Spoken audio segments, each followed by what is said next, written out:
As development continues, new features and functions will become available. For example, boundary zone excess fares and contactless and Oyster payment information. Let's look at these in more detail. For fare-only inquiries, we introduce a new easy-to-use ticket flow.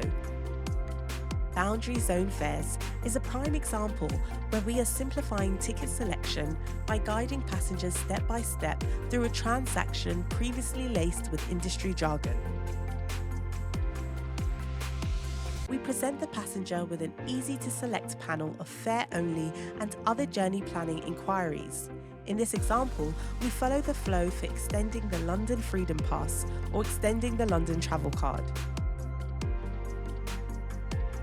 The passenger simply selects their Freedom Pass or Travel Card zone from the list, then selects the origin destination from the destination finder, which will then present the best value fare from the boundary zone to the passenger's chosen destination. Once again, the new application will show the passenger live travel information, including train time, platform number, and cheapest fare options. Once the journey is selected, the checkout screen will clearly display the requirements of their chosen boundary extension. The new function will work for stations within or outside the London Travel Card zones.